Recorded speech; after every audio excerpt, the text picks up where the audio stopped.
څنګه چې تاسو ته پته ده چې بلدیاتي الیکشن کېدو والا دی، را روان دی او زمونږ انتخابي نشان انار دی. نو زما خو خپله دا سوچ دی، دا منشور مې دی چې زه به د ټولو نه لومبي انشاءالله د دې کلي علاقې د غریب عوام د صحت کوشش کوم چې هغه ښه شي. دویم ورپسې تعلیم دی او دریم هغه خبره چې کم مظلوم سه ظلم کېږي او هر ځای کې او هر چا سي زه به د ظالم مخې ته ودرېږم. زما دا منشور دی. تاسو څنګه چې پته ده چې ډېر عوامو په رای باندې ما دا قدم اوچت کړی دی. د عوامو خوښه ده چې ته الیکشن وکړه، باقي د الله خوښه ده، الله دې هغه وکړي چې زمونږ د ټولو پکې خیري او دا سیټ دی هغه چاله ورکړي چې کمې په ښه طریقې سره پاللی شي او د غریب عوام خدمت وکړي. دا خو ما وختي مو ویلي، زه یو ځل بیا دا پیغام ورکوم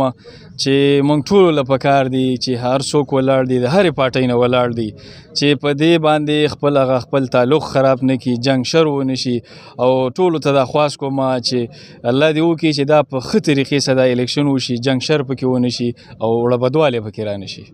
نښه راته ټرانسفارمر میلو شوه چې هغه د دې خلکو به دا ویم چې بغیر د هغې نه کار نه کېږي او زما خپل ځاني خپل یونین کونسل کې کتې شي نو انشاءالله چې چا ټرانسفارمر سوځېدلي نو ما په 24 غنټو کې راوړی دی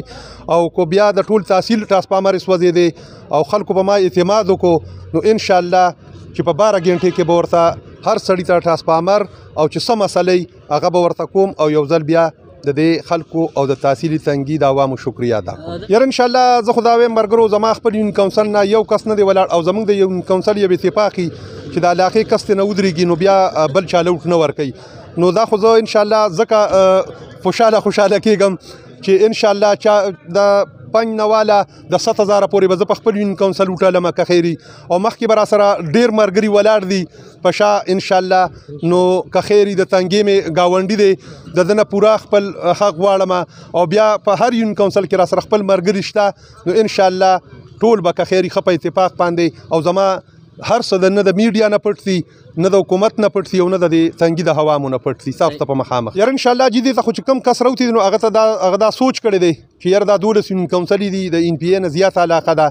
خو انشاءالله موږ په دې باندې مطمئن یو چې انشاءالله دا به کور کوم او انشاءالله د دوی پوره خدمت به کوو. عوامو ته خو دا پیغام ورکوم چې په هر ویلج کونسل به درته یو دفتر لګوم څنګه چې مې مخکې په هغه ځل ویلي چې بی لکه یو دفتر به درته لګوم نو مې په خپل یونین کونسلو کې ورته لګولې وې 3 ویلج کونسل وې او دا پیره مطلب دا دی چې د مخې 36 دي که څونه راځي نو ټولو ته دا دغه ورکوم چې په هر ویلج کونسل کې به ورته زما دفتري او د هغوی چې څه مسله که زه پاس شوم نو هغوی ته به په خپل ویلج کونسل کې هغه مسله حل کېږي. زه رشید بکسلر خبرې کوم د ډھکی میرآباد اوسېدونکی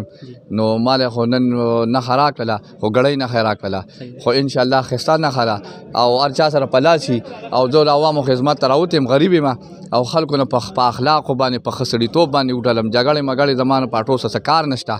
او په ټولو ناظمانو کې الحمدلله ماله خدای پاک ښایست هم راکړی دی هر یو شی برابر دی ټولو نه به وډم زما سې وایي ټیک ده که نه ماما السلام منشور هم چې سره زما به د غریبانانو زه به چې خلکو څخه ښېګړې وکړم غریبانانو سره په زما دا یو ارمان دی چې هسې منډه وام چې څه را سره یم نو بیا به زه بیا م وم او که نه وم راسې بیا به م ورسره منډه وام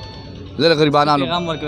زه بس دقه ویم چې اوټ اقدار استعمال کوي ښه سړي له ورکوي چې زه په دې